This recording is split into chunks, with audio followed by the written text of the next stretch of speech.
Alors voilà un petit peu de nouveau sur le scoot. Ça faisait un petit moment que j'avais fait une vidéo sur l'avancement, sur la progression de la remise en état du scoot. Donc comme vous pouvez le voir, donc j'ai changé tous les plastiques, hein. Sauf celui du plancher et puis la trappe de batterie. Donc ça se fait plus. Il va falloir tomber dessus pour trouver quelque chose. Donc ben il y a eu pas mal de choses de faites. Donc on l'a vu, la fourche de nitro a été montée et refaite entièrement. Donc le cadre, tout ce qui était cadre, de toute façon le scout a été nettoyé entièrement. Le cadre je l'ai pas repeint parce qu'il reste sain, il est propre, hein, mais je l'ai nettoyé entièrement, j'ai nettoyé le faisceau. Tout le faisceau est d'origine, alors ça c'est bien, il n'y a pas une bricole ou quoi que ce soit dessus, donc ça c'est nickel. Donc voilà, alors j'ai retrouvé les plastiques, tout ça c'est neuf, en dessous c'est pareil, ça c'est neuf, le tablier, le guidon, tout ça c'est neuf aussi. J'ai changé donc les leviers, des poignées, j'ai remis des poignées discrètes, là c'est des Pro Grip toutes noires. Donc voilà, le but c'est de faire un scoot, on va dire soft, vraiment au niveau esthétique. Donc les clignotants c'est pareil, ça c'est neuf. Alors à l'avant, ben, jante de nitro, donc ça se monte nickel, aucune modif. À l'arrière, donc là ça c'est compliqué. Ça c'est compliqué, donc sur l'ancien, moi j'avais monté le moyeu d'origine à disque. Et puis bon, celui-là j'ai pas envie d'y toucher. Sur ce carter là j'ai pas envie d'y toucher, j'ai envie de le laisser tel quel. Donc il a fallu que je mette un adaptateur qu'on m'a vendu d'occasion à un prix raisonnable, donc très bien. Sauf que ce machin là, la première fois que j'ai monté la roue et que j'ai démarré le scoot, et ben la roue tourne en patate. Il y avait un jeu pas possible, et en fait c'est l'adaptateur qu'on avait à coup, enfin c'est mauvaise qualité d'usinage. Pour dire, il y avait 7 dixièmes à ce niveau là on va dire, sur le moyeu. Donc imaginez ce que ça fait en haut de la roue. Donc ça je l'ai mis chez un usineur, il m'a repris ça nickel, et puis là pour le coup ça tourne impeccable, quoi. À l'arrière, bon, j'ai pas encore installé la plaque, mais les papiers sont faits, ça c'est bon, j'ai la carte grise.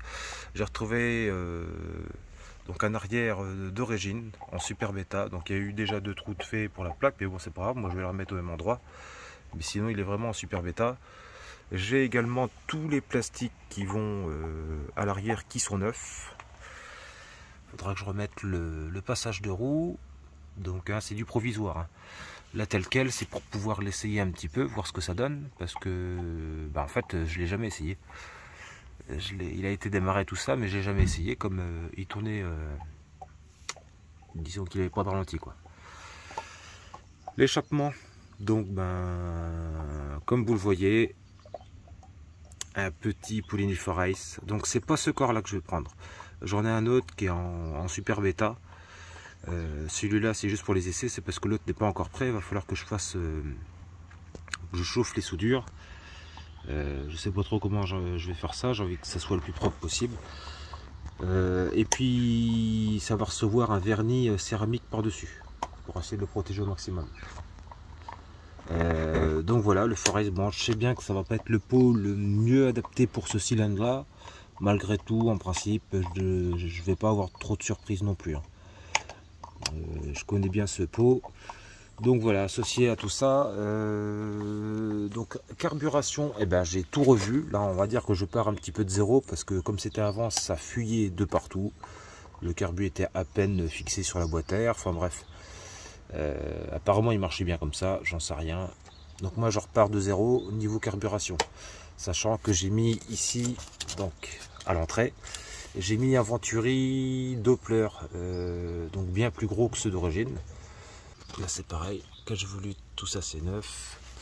Donc à l'arrière, amortisseur d'origine de nitro, c'est 3 cm plus haut.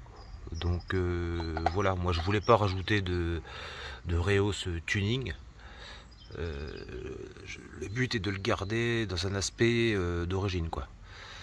Donc là-dessus, un amortisseur du nitro d'origine, un super bêta, tout propre, même couleur que le Next.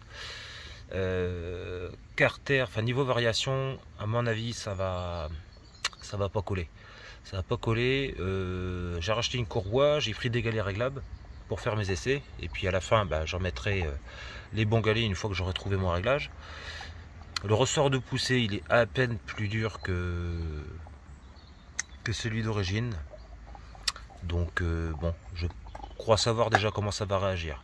Ça va être mou au démarrage, ressort d'embrayage c'est pareil, c'est ultra mou, donc bon, des petites choses à revoir.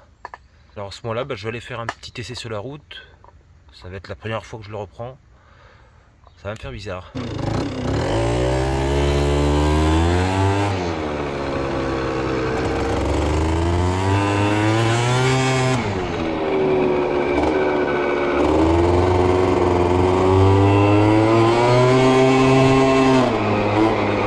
Bon ben voilà.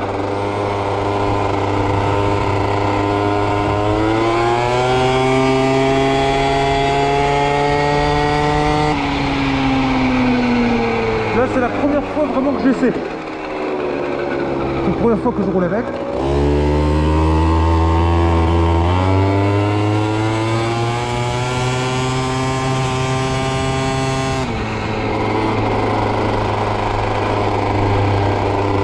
Il va y avoir des réglages carbu à faire. Ressort de poussée un peu plus dur, va falloir. Ressort d'embrayage, c'est pareil, c'est la galère.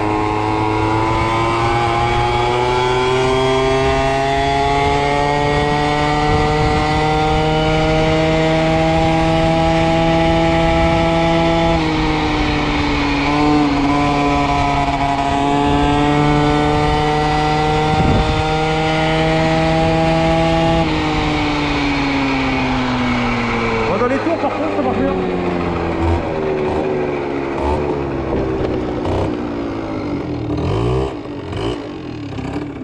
Mais le décollage c'est vraiment la grosse merde. Ça avance pas, c'est ultra mou. Faut presque le pousser quoi. Quand ça part c'est pas mal.